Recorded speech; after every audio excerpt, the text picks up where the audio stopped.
বিসমিল্লাহির রহমানির রহিম। পরম করুণাময় ও অসীম দয়ালু আল্লাহর নামে শুরু। ومن أحسن قولا ممن دعا إلى الله وعمل صالحا وقال إنني من المسلمين।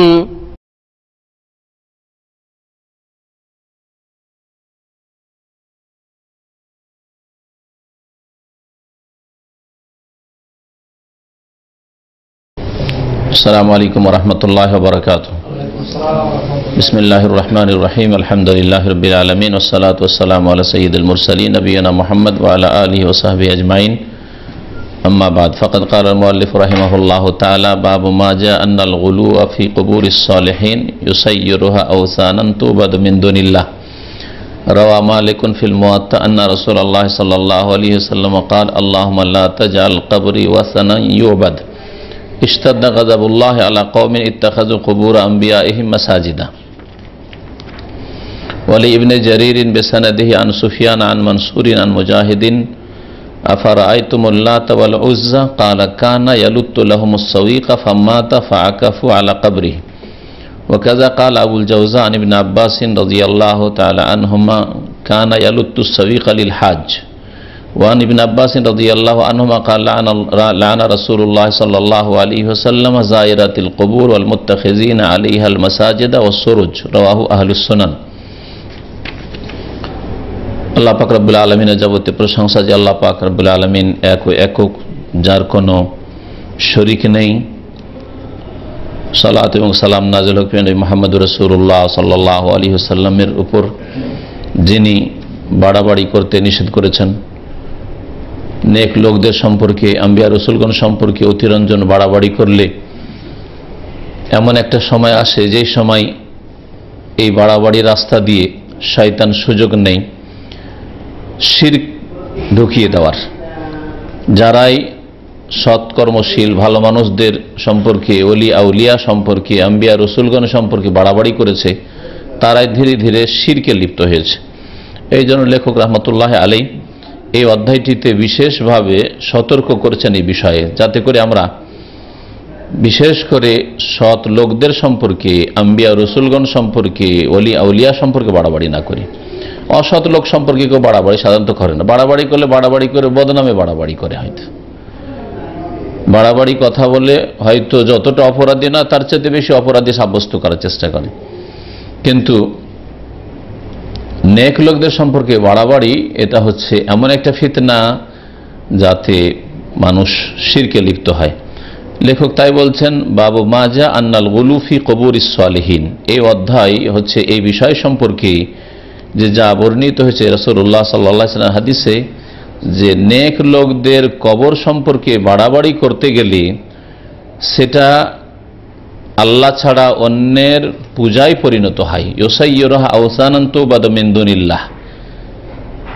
নেক লোকদের কবর সম্পর্কে অতিরঞ্জন বাড়াবাড়ি করলে, অতিভক্তি দেখালে, যা শরীয়তে যার অনুমতি নেই, এই রকম ভক্তি দেখালে সেটা আল্লাহ ছাড়া অন্যের পূজায় পরিণত করে। ইউসাইয়িরুহা আওসানান, বানিয়ে দেয় সেটাকে আল্লাহ ছাড়া অন্যের পূজা, যা আল্লাহ ছাড়া করা হয়, আল্লাহ ছাড়া অন্যের ইবাদত করা হয়, পূজা করা হয়।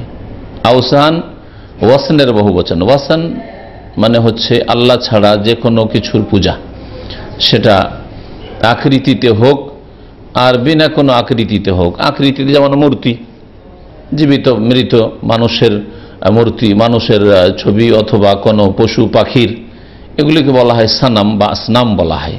মূর্তি পূজা হচ্ছে সানাম বা আসনামের পূজা।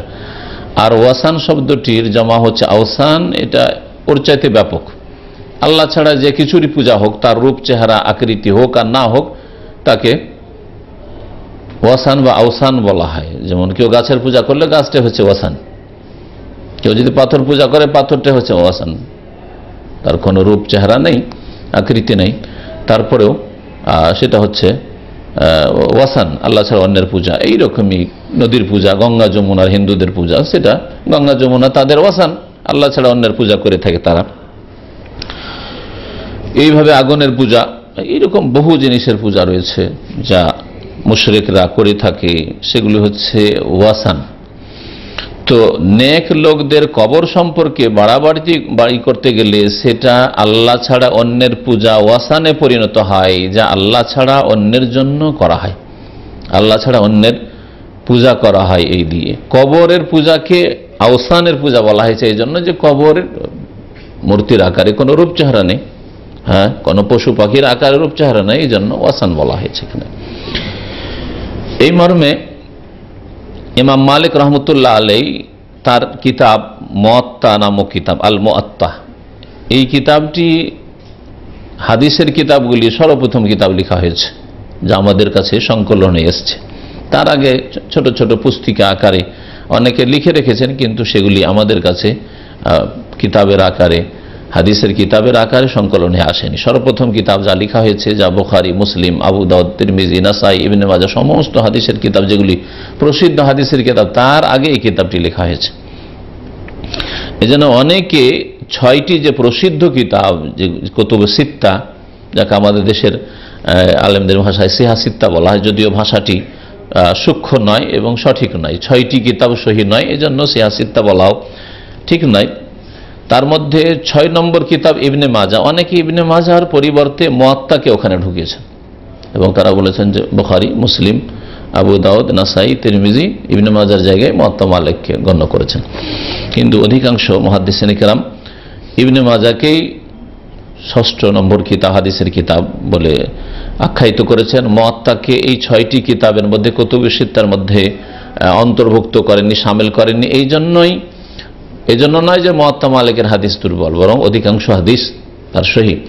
মুয়াত্তা মালিকের যে হাদিসগুলি রয়েছে, সেই হাদিসগুলো প্রায় বুখারীতে চলে এসছে বা মুসলিমে চলে এসছে।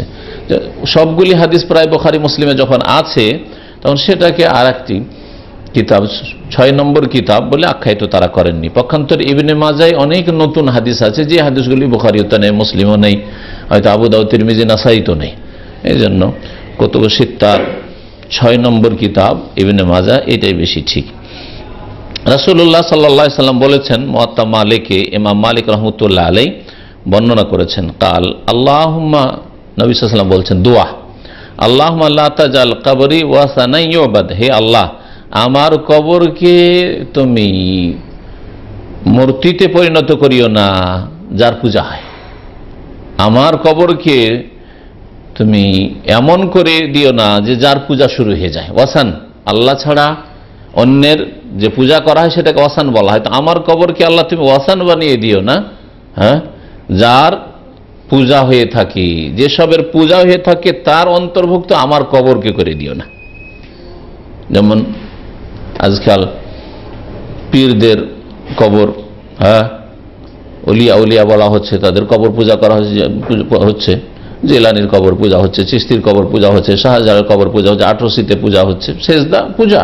আসলে পূজা বলে না, বলে আমাদের দেশের মানুষ আসলে বুঝে না। পূজা মনে করে যে হিন্দুদের ধর্মকর্মকে শুধু পূজা বলা হয়, আল্লাহ ছাড়া অন্যকে সেজদা করে হচ্ছে পূজা করা। আল্লাহ ছাড়া অন্যের কাছে চাওয়া, দোয়া করা অসাধারণ জিনিস, যেটা সাধারণ মানুষ দিতে পারে না, এটা জীবিত মানুষ দিতে পারে, তো মৃত আবার কি দিতে পারে? তো সেটাই হচ্ছে পূজা।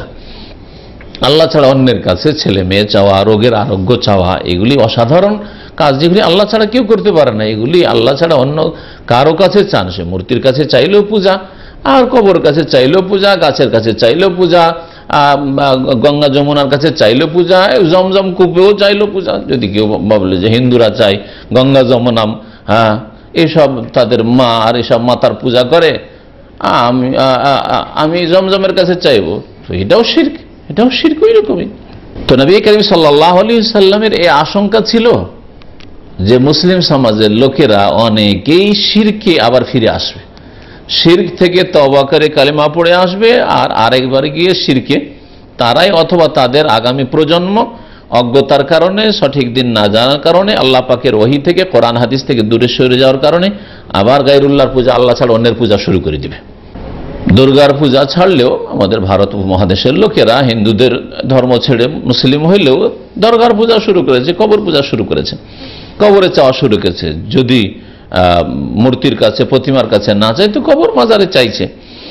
একই অবস্থা। তো নবী করিম সাল্লাল্লাহু আলাইহি ওয়াসাল্লামের এই আশঙ্কা ছিল, এই জন্য দোয়া করেছিলেন, হে আল্লাহ, আল্লাহুম্মা, হে আল্লাহ, লা তাজআল কবরি ওয়াসানা ইউবাদ, আমার কবরকে এমন তুমি মূর্তিতে পরিণত করিও না বা মূর্তির মতো করে দিও না যে যার পূজা শুরু হয়ে যায়, আমার কবরের পূজা যেন না হয়। নবী সাল্লাল্লাহু আলাইহি ওয়াসাল্লামের দোয়া কবুল হয়েছে, যার ফলে নবী সাল্লাল্লাহু আলাইহি ওয়াসাল্লামের কবরে গিয়ে অন্যান্য কবরগুলির যেগুলি মাজার পূজা হচ্ছে ওইভাবে এখন আলহামদুলিল্লাহ ক্ষমতা হয়নি। যদিও লুকিয়ে কেউ মনে নিয়ে আসে আর এসে নবী সাল্লাল্লাহু আলাইহি ওয়াসাল্লামের কবরে এদিকে ওইদিকে হয়তো ওরা যারা এইদিকে বসলো বা সামনের দিকে সালাম পড়তে গেল, আর তারপর মনে মনে বলছে যে মাদাদ ইয়া রাসূলুল্লাহ, হে আল্লাহ রসুল সাহায্য করে, হে আল্লাহ রসুল আমার মনের বাসনা পূরণ করে, এরকম বহু লোক শিরক করছে। কিন্তু অন্যান্য কবরগুলি যেমন পূজা হচ্ছে, আপনি যেসব কবর পূজা হচ্ছে সেসব কবরে গিয়ে দেখেন কবরে তোয়াফ হচ্ছে, কবরে চাদর চড়ানো হচ্ছে, কবরে ফুল চড়ানো হচ্ছে, কবরে কথা সবকিছু হচ্ছে, সবকিছু সেজদা হচ্ছে। আলহামদুলিল্লাহ এখানে আল্লাহ পাক রব্বুল আলামিনের পক্ষ থেকে আল্লাহ পাহারাই লাগিয়ে দিয়েছেন। বিশেষ করে এই সৌদি সরকার জাযাহুমুল্লাহ খায়রা, ওখানে পুলিশ পাহারা রয়েছে। পুলিশ শুধু পুলিশের ওপর নির্ভরশীল, পুলিশের সাথে সাথে হাইয়ার লোকেরা 24 ঘন্টা পাহারাতে রয়েছে, যতক্ষণ পর্যন্ত মসজিদ নববী খোলা আছে। আলহামদুলিল্লাহ কয়েক বছর থেকে মসজিদ নববী 24 ঘন্টায় খোলা থাকে। তো 24 ঘন্টা সেখানে আল্লাহ পাক রব্বুল আলামিন পাহারা নিযুক্ত করে দিয়েছে, যাতে করে কেউ ওখানে সেজদা না করতে পারে, কেউ কবরের দিকে মুখ করে দোয়া না করতে পারে যে নবীর কাছে চাইছে, হয়তো এরকম না করতে পারে। নবী সাল্লাল্লাহু আলাইহি ওয়াসাল্লামের দোয়া কবুল হয়েছে, এই জন্য আল্লাহ পাক এই হেফাজতের ব্যবস্থা করেছেন। ইশতাদ্দা গাযাবুল্লাহ আলা কওমিন ইত্তাখাযু কুবুর আম্বিয়াহি মাসাজিদা, তারপরে নবী করিম সাল্লাল্লাহু আলাইহি ওয়াসাল্লাম যে বললেন যে আমার কবরের পূজা যেন না শুরু হয়ে যায়। কেন? কারণ কবরের পূজা করা, আল্লাহ ছাড়া অন্যকে সিজদা করা, অন্যের কাছে চাওয়া, এটা আল্লাহ পাকের সবচেয়ে বড় গজবের কারণ, সবচেয়ে বড় অপরাধ। এই জন্য সবচেয়ে বড় গজব হয়, ক্রোধ হয় আল্লাহ পাকের এর উপর। তাই বলছেন ইশতাদ্দা গাযাবুল্লাহ, আল্লাহ পাকের ক্রোধ, আল্লাহ পাকের গজব খুব কঠোর হয়ে থাকে, খুব শক্ত হয়ে থাকে। আলা কওমিন, ওই সব লোকের ওপর, ওই সম্প্রদায়ের ওপর, ইত্তাখাযু কুবুর আম্বিয়াহি মাসাজিদা, যারা তাদের নবীদের কবরকে সেজদার স্থানে পরিণত করে, নবীদের কবরে সেজদা করে। নবীদের কবরকে সেজদার স্থানে পরিণত করে মানে মসজিদ বানানো নয়, যেই জায়গায় সেজদা করবেন সেটা হচ্ছে কিন্তু মসজিদ। এই জন্য নবী করিম সাল্লাল্লাহু আলাইহি ওয়াসাল্লাম বলেছেন যে আমার উম্মতকে বেশ কিছু বৈশিষ্ট্য দেওয়া হয়েছে, বা আমার বেশ কিছু বৈশিষ্ট্য রয়েছে। তার মধ্যে একটি হচ্ছে জয়লাত লিয়াল আরদ মসজিদান ওয়া তাহুরান, আমার জন্য সারা পৃথিবীর জমিনকে, সব জায়গায়, আপনার ঘরে বাইরে মাঠে ঘাটে যেখানে যাবেন আপনি, যেখানে যাবেন আপনি, পুরো জমিনকে, জমিন স্থল হোক আর জল হোক, পানির ওপর, নদীর ওপর, হ্যাঁ সমুদ্রের ওপর, নৌকা আছে, ডিঙ্গি আছে, জাহাজ আছে, ওর উপরে নামাজ পড়েন আপনি। হ্যাঁ, আল্লাহ পাকের জমিন সমস্ত হচ্ছে কি মসজিদ। এখানে মসজিদ, তো সব জায়গায় কি মসজিদ তৈরি করা আছে নাকি? তো এখানে মসজিদ মানে তাহলে মসজিদ না, আমার জন্য সমস্ত জমিনকে মসজিদ করা হয়েছে। তো মসজিদ কোথায়? সব জায়গায় তৈরি আছে। হ্যাঁ, আছে কি? তাহলে এই মসজিদ মানে কি? সেজদার স্থান। এসএম জারফ, এটা হচ্ছে জারফ। মসজিদ সেজদার স্থান করা হয়েছে, অর্থাৎ আমার উম্মতের ফাইয়্যুমা রাজুলিন মিন উম্মতি, সুতরাং আমার উম্মতের যে কেউ লোক আদরাত কাতুস সালাহ, যদি নামাজের সময় হয়ে যায় ইউসাল্লি, হ্যাঁ যেখানে পাবে সেখানেই, যেখানে নামাজের টাইম হবে সেখানেই নামাজ পড়ে নেবে। জায়গাটা দেখলো যেখানে পেশাব নাই, পায়খানা নেই, নাপাক কিছু নেই, নামাজ পড়বে, বাধা নেই। মানে আসল হচ্ছে যে জমিন পাক, আল্লাহ পাকের জমিনকে মসজিদ করা হয়েছে। তাহুরান, এবং পবিত্রতার ব্যবস্থা করা হয়েছে, পবিত্রতার উপায় করা হয়েছে, মানে তায়াম্মুমের উপায় করা হয়েছে। পানি নেই আপনার কাছে, সারা পৃথিবীর মাটি হচ্ছে আপনার পবিত্রতার উপায়। যে কোনো জায়গা থেকে তায়াম্মুম করতে পারেন আপনি, দুনিয়ার যে কোনো জায়গা থেকে তায়াম্মুম করতে পারেন। তো কি বললেন নবী সাল্লাল্লাহু আলাইহি ওয়াসাল্লাম যে আল্লাহ পাকের গজব, গজব মানে হচ্ছে ক্রোধ, রাগ। আল্লাহ পাকের ক্রোধ সবচেয়ে বেশি হয়েছে ওই জাতির ওপর যেই জাতি তাদের নবীদের কবরকে সিজদার স্থানে পরিণত করেছে। তো নবী যাদের কাছে ওহী এসেছে, যাদের কাছে রিসালাত এসেছে, আল্লাহ পাকের পয়গাম এসেছে, তাদের কবরকে যদি কেউ সিজদার স্থানে পরিণত করে, সিজদার স্থানে পরিণত করা হচ্ছে দুই রকম। কবরটার ওপরে নামাজ পড়া, এটা একটা। দুই নম্বর হচ্ছে কবরটাকে সামনে করে নামাজ পড়া, কবরের ওপরে অথবা কবরটাকে সামনে করে নামাজ পড়া, অথবা কবরের উপর ঘর নির্মাণ করা আর সেই ঘরে নামাজ পড়া। কবর আছে, কবরের উপরে একটা মসজিদ নির্মাণ করে নিল, আর তারপরে ওর ভিতরে নামাজ পড়লো। তিনটেই ওতে শামিল। যারা কবরকে সেজদার স্থানে পরিণত করেছে, মানে কবর ওপরে নামাজ পড়ছে, হয়তো বিল্ডিং নেই, হ্যাঁ, গম্বুজ নেই, কিছু নেই, এমনি খোলা, কিন্তু কবর উপরে নামাজ পড়ছে, অথবা কবর উপরে না, কবরটাকে সামনে করে নামাজ পড়ছে, তাদের আল্লাহ পাকের গজব, এটাও শামিল। অথবা তার ঘর বানিয়ে নিয়েছে আর ওই ঘরের মধ্যে নামাজ পড়ছে, মসজিদ বানিয়েছে, কবর উপর মসজিদ বানিয়েছে, গম্বুজ বানিয়েছে, আর ওখানে গিয়ে সেজদা করছে, নামাজ পড়ছে, অথবা সেজদা করছে। এই তিন রকম অবস্থাকে শামিল হচ্ছে এই হাদিস। এই তিন অবস্থাতেই আল্লাহ পাকের চরম গজব হয়, আল্লাহ পাক রব্বুল আলামিনের কঠোর গজব এবং ক্রোধ হয়ে থাকে এই জাতির ওপর। এর চাইতে বেশি আল্লাহ পাক রব্বুল আলামিনের ক্রোধ হয় না কোনো জাতির উপর, কারণ শিরক হচ্ছে সবচেয়ে বড় পাপ। ইন্না শিরকা লাযুলমুন আযীম, শিরক হচ্ছে নিঃসন্দেহে মহাপাপ, সবচেয়ে বড় অন্যায়। শিরকের পর আল্লাহ পাক রব্বুল আলামিন খুনের কথা বলেছেন সূরা ফুরকানে, এছাড়াও অন্যান্য আয়াতও রয়েছে। তারপরে জিনার কথা বলেছেন। কিন্তু আমাদের সমাজে সামাজিক অপরাধগুলিকে বড় অপরাধ মনে করা হয়, জিনাকারীকে অপরাধী মনে করা হয়, খুনিকে অপরাধী মনে করা হয়, হ্যাঁ, যারা জুয়া খেলে তাদেরকে অপরাধী মনে করা হয়, মদ খায় তাদেরকে অপরাধী মনে করা, মদখোরকে অপরাধী মনে করা হচ্ছে, কিন্তু শিরক করা, কবরে সিজদা করেছে, অপরাধী মনে করা হয়। অথচ কত গুণ যে বেশি অপরাধী এই মুশরিক, মদখোরের চাইতে তো আল্লাহ পাক ভালো জানে। মদখোরও যদি তার ইসলাম ঠিক থাকে, তাওহীদ তার ঠিক আছে, আর তাওহীদ শিরক মুক্ত, সে জীবনে শিরক করে না, আর তার যে ভিতরে ইসলাম আছে, হৃদয় অন্তরে ইসলাম আছে, এর প্রমাণ পেশ করেছে 5 ওয়াক্ত নামাজ দিয়ে, এইরকম যদি মদখোর হয় তো তার ক্ষমার আশা করা যায়।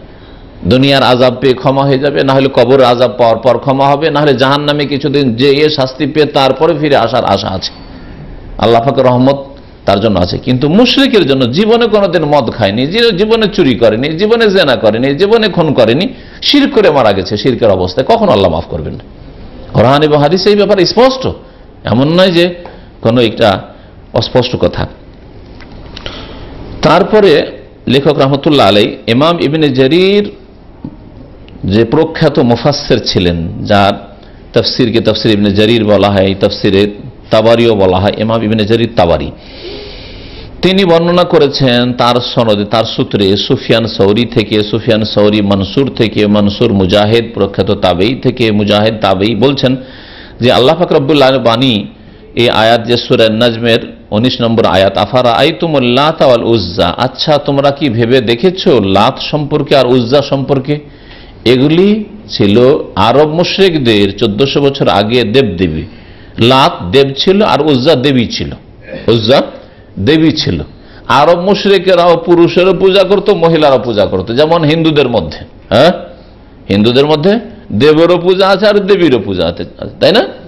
জি, ওই রকমই ছিল আগের মুশরিকদের অবস্থা। তো এই লাত সম্পর্কে বিশেষ করে বলছেন মুজাহিদ রহমতুল্লাহ আলাইহি।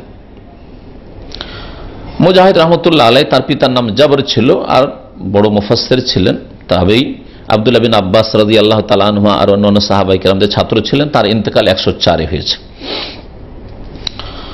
তো বলছেন তিনি যে কানা ইয়ালুতুল্লাহমিস সাওয়িক, এই লাত যে আছে, লাত দেব, যে দেবের পূজা হইতো, মানে মূর্তি বানিয়ে পূজা হইতো, আসল তো মূর্তির পূজা না, মাটির পূজা না, এর পিছনে একজন লোক আছে। এই নামে একজন লোক ছিল, সৎ লোক, উনি দুনিয়া থেকে চলে খুব ভালো মানুষ ছিলেন, মহামানব, হিন্দুদের ভাষায় বললে মনীষী ছিলেন অথবা মহামানব ছিলেন, আর মুসলিমদের যারা শিরক করে থাকে তাদের ভাষায় বললে বড় ওলিয়ে কামেল ছিলেন, পীরে কামেল ছিলেন অথবা গৌস ছিলেন, কুতুব ছিলেন। সুতরাং পূজা শুরু হয়েছে, কবরের আকারে হোক আর মূর্তির আকারে হোক, মূর্তির আকারে হোক তবুও আর কবর আকার হোক তবুও, এর পিছনে কি আছে? একজন সৎ ব্যক্তি আছে, সৎ ব্যক্তি আছে, ওর পূজা হচ্ছে আসলে। বলছেন যে এই লাত বড় নেক লোক ছিল। কেমন করে নেক লোক ছিল? বলছে কানা ইয়ালুতুল্লাহমুস সাওয়িক, তাদের জন্য, মানে তার যুগের লোকেদের জন্য সে ছাতু শান্ত, এখানে সংক্ষেপ বলে তাদের জন্য। আর অন্য একটা বর্ণনায় রয়েছে আব্দুল্লাহ বিন আব্বাস রাদিয়াল্লাহু তাআলা আনহু থেকে, তার ওস্তাদ থেকে, তাতে রয়েছে যে হাজ, বিশেষ করে হাজিদের জন্য, হজের মৌসুমে মেনা আরাফা মুজদালিফাই চলে আসতেন এই লোক লাত, তার জামানায়। আর প্রাচীন যুগ থেকে হজ চলে আসছে, ইব্রাহিম আলাইহিস সালামের জামানা থেকে হজ চলে আসছে। ছাতু ঘোল করত, ছাতু শান্ত আর ছাতু সেনে হাজিদের খাওয়াইতো। যেমন আজকাল দেখেন যারা হজ করেছেন তো, হজে মেনা আরাফাতে মুজদালিফায় খাবারের অভাব নেই আর পানীয়ের অভাব নেই। পানি লাগবে, জুস লাগবে, লাবান লাগবে, হ্যাঁ হ্যাঁ, অভাব নেই। কেউ যদি মনে করে যে আমি 1 পয়সা খরচ করব না, ফ্রিতে খেয়ে দিয়ে হজ করে চলে আসতে পারবে, আল্লাহ পাক এইরকম বান্দা তৈরি করে রেখেছেন। তো ওই যুগে ওই লাত ঠিক এইরকম খেদমতটা আঞ্জাম দিত। এই লাত কানা ইয়ালুত্তুল্লাহমুস সাবিক, তাদের জন্য ছাতু শান্ত, সাবিক মানে ছাতু। ফাম্মাতা, সে ইন্তেকাল করলো। ফাকাফু আলা কবরি, তখন তারা তার কবরের উপর অবস্থান করা শুরু করল, কবরের মুজাবির হয়ে বসলো, কবরের খাদেম হয়ে বসলো। কবরে যুগদ্দিন আসিনরা কবর মাজার নিয়ে বসে থাকে, ওই রকম কবরটাকে তখন ব্যবসা বানিয়ে নিল এর কবরকে। আর একটি রিওয়ায়াত এই লাত সম্পর্কে শুনেন, হাদিস বর্ণনা, ওয়াকাজা কাল আবুল জাওজা, এইরকমই আবুল জাওজা রাহিমাহুল্লাহ তাআলা ইবনে আব্বাস রাদিয়াল্লাহু তাআলা আনহুমা থেকে বর্ণনা করেছেন। ইবনে আব্বাস রাদিয়াল্লাহু তাআলা সাহাবী যে আব্দুল্লাহ বিন আব্বাস তার ছাত্র। এই আবুল জাওজার নাম ছিল আওস বিন আব্দুল্লাহ আর রবিঈ, আর তার ইন্তেকাল 83 হিজরিতে ইন্তেকাল। তিনি বলছেন যে আব্দুল্লাহ বিন আব্বাস রাদিয়াল্লাহু তাআলা আনহু আমার উস্তাদ বলেছেন, কানা ইয়ালুত্তু সাবিকা লিল হাজ, এই লাত ছাতু শান্ত বা ছাতু ঘোল করতো হাজিদের জন্য। ছাতু 2 রকম খাওয়া, আমরা ছোটকালে খুব ছাতু খেয়েছি, জানি না আপনারা খেয়েছেন কি খাননি। আজকালকার জামানায় ছাতু উঠে গেছে, তাই না? হ্যাঁ, উঠেই গেছে, কিন্তু ছাতু ভালো জিনিস। তো ছাতু ঘোল করেও খাওয়া হয়, হ্যাঁ, পানি বেশি করে দিয়ে ঘোল করে, আর সেনে মানে শুকনো করেও খাওয়া হয়। তো এই ছাতুকে ঘোল করতো, ঘোল করে পান করাইতো বা সেনে খাওয়াইতো হাজিদেরকে, এই খেদমত করতো। এরই পূজা শুরু হলো, আর সেটা একটা দেব হয়ে গেল কার? আরব মুশরিকদের। নবী সাল্লাল্লাহু আলাইহি ওয়াসাল্লাম যাদেরকে হেদায়েতের জন্য বিশেষভাবে মক্কা এসেছেন, এই মক্কার লোকেরা এই লাতের পূজা করত। ওয়ান ইবনে আব্বাস রাদিয়াল্লাহু আনহুমা, আব্দুল্লাহ বিন আব্বাস রাদিয়াল্লাহু তাআলা আনহুমা থেকে বর্ণিত রয়েছে, কালা, তিনি বলছেন, লানা রাসূলুল্লাহ সাল্লাল্লাহু আলাইহি ওয়াসাল্লাম যায়রাতিল কবুর, রাসূলুল্লাহ সাল্লাল্লাহু আলাইহি ওয়াসাল্লাম লানত করেছেন কবর জিয়ারতকারী মহিলাদের উপর, কবর জিয়ারতকারী নারীদের উপর রাসূলুল্লাহ সাল্লাল্লাহু আলাইহি ওয়াসাল্লাম কি করেছেন? লানত করেছেন, মানে অভিসম্পাত করেছেন। আল্লাহ রাসূল সাল্লাল্লাহু আলাইহি ওয়াসাল্লামের অভিশাপ রয়েছে। অভিশাপ মানে কি, বা লানত মানে কি? লানত মানে হচ্ছে বদদুয়া। সহজ ভাষায় লানত মানে হচ্ছে বদদুয়া, মানে রাসূলুল্লাহ সাল্লাল্লাহু আলাইহি ওয়াসাল্লামের বদদুয়া রয়েছে যে এই রকম মহিলারা যারা কবর জিয়ারত করতে যাবে তারা আল্লাহর রহমত থেকে দূরে হোক, আল্লাহর রহমত থেকে বঞ্চিত হোক। এটা হচ্ছে লানতের অর্থ। আরবি ভাষায় লান মানে হচ্ছে আল ইবাদ আন রাহমাতিল্লাহ বা তারদ আন রাহমাতিল্লাহ, আল্লাহর রহমত থেকে বিতাড়িত করে দাও। তো রাসূলুল্লাহ সাল্লাল্লাহু আলাইহি ওয়াসাল্লাম লানত করেছেন, মানে রাসূলুল্লাহ সাল্লাল্লাহু আলাইহি ওয়াসাল্লাম বদদুয়া করেছেন। যে আয়াত আর হাদিসগুলিতে রয়েছে আল্লাহ পাক লানত করেছেন, লানাল্লাহু আকিলার রিবা, সুদখোর আল্লাহ লানত রয়েছে, মানে কি? হ্যাঁ, লানাল্লাহু মান যাবাহা লিগাইরিল্লাহ, যে আল্লাহ ছাড়া অন্যের জন্য জবাই করবে, পীর ওলি মূর্তি দেব দেবী জন্য জবাই করবে, কোন জবাই করবে, তারপর আল্লাহ পাকের লানত রয়েছে, ওর মানে কি? আল্লাহ পাক তার রহমত থেকে বঞ্চিত করার ঘোষণা করেছেন। আল্লাহ পাকের ক্ষেত্রে লানত শব্দটি ব্যবহার হলে আল্লাহ পাক যেন ওই শ্রেণীর লোকদেরকে তার রহমত থেকে বিতাড়িত করে দিয়েছেন, তাড়িয়ে দিয়েছেন, যে এদেরকে আমি রহম করব না। আর রাসূলুল্লাহ সাল্লাল্লাহু আলাইহি সাল্লামের ক্ষেত্রে যদি হয় যে রাসূলুল্লাহ লানত করেছেন, রাসূলুল্লাহ সাল্লাল্লাহু আলাইহি সাল্লাম তাদের জন্য বদদুয়া করেছেন, অভিশাপ করেছেন যে এই শ্রেণীর লোকেরা আল্লাহর রহমত থেকে দূরে যাক, বিতাড়িত হোক, নবী সাল্লাল্লাহু আলাইহি সাল্লামের বদদুয়া। মুমিনরা, ফেরেশতারা এইরকম রয়েছে, ফেরেশতাদের লানত, হ্যাঁ, ফাআলাইহিম লানাতুল্লাহি ওয়াল মালায়েকাতু ওয়ান নাস আজমাইন, এই শ্রেণীর লোকদের উপর ফেরেশতা আল্লাহর লানত, ফেরেশতাদের লানত, আর লানত অভিশাপ রয়েছে সমস্ত মানুষের। এর মানে কি হবে? এর মানে হচ্ছে ফেরেশতাদের বদদুয়া, অভিশাপ। ফেরেশতারা জানো আল্লাহ পাকের কাছে দোয়া করেছে, আল্লাহ এইরকম পাপীদের তুমি তোমার রহমত থেকে বিতাড়িত করো। মানুষের লানত, যদি মুমিন হয় তাহলে মুমিনের ক্ষেত্রে বলে যে বদদুয়া, যে এদের উপর আল্লাহ পাকের রহমত না হোক। যদি মানুষ মানে অমুসলিম যদি হয়, অমুসলিমের ক্ষেত্রে যদি লানত ব্যবহার হয়, এমনি মানুষ, এই হাদিসে মানুষ বলা হয়েছে, তা মুসলিম অমুসলিম দুটোই শামিল, সেই ক্ষেত্রে কি বলা হয়? সেই ক্ষেত্রে বলা হয় গালমন্দ বলা হবে। লানের অর্থ একটা গালমন্দ, যে ঘর বানিয়ে নিয়েছে, মসজিদ বানিয়ে নিয়েছে, কবরটার ওপর মসজিদ বানিয়ে নিয়েছে বা গম্বুজ বানিয়ে নিয়েছে, এই তিনটি অবস্থাকে শামিল। তাহলে যারা কবরকে সেজদার স্থানে পরিণত করে, এই তিন ভাবে তাদের উপর লানত হয়েছে। আর যেসব মহিলারা কবর জিয়ারত করতে যায় তাদের উপর লানত হয়েছে। অসরোজা, আর যারা কবরে প্রদীপ জ্বালায়, বাতি জ্বালায়, তাদের উপর লানত হয়েছে। তাহলে কবরস্থানে যারা বাতি জ্বালায় শবে বরাতে, তারা সওয়াবের কাজ করে, নেকির কাজ। বাতি জ্বালানো এই জন্য নিষেধ করা হয়েছে যাতে বাড়াবাড়ি যেন শুরু না হয়, আর বাড়াবাড়ি শুরু হলে কবর মাজার পুজো শুরু হবে। ফাকাজ আসসালাত ইনদাহাত, এইরকমই কবরের পাশে নামাজ পড়া, যেমন কবরের পাশে বাতি জ্বালানো, অতিরঞ্জন বাড়াবাড়ি, যেটা শিরকের কারণ হইতে পারে, শিরকের আশঙ্কা রয়েছে, এই কবরের পাশে নামাজ পড়লে অথবা কবরকে সামনে করে নামাজ পড়লে এতে অতিরঞ্জন বাড়াবাড়ি রয়েছে, যেটা ধীরে ধীরে শিরকে পৌঁছাতে পারে। আল্লাহ পাক রব্বুল আলামিন যেন আমাদেরকে শিরক বিদআত থেকে বেঁচে থাকার তৌফিক দান করেন। আল্লাহ পাক আমাদের গুনাহ খাতা যেন মাফ করে দেন। সুবহান রাব্বিকা রাব্বিল ইজ্জাতি আম্মা ইয়াসিফুন, ওয়া সালামুন আলাল মুরসালিন, আলহামদুলিল্লাহি রাব্বিল আলামিন।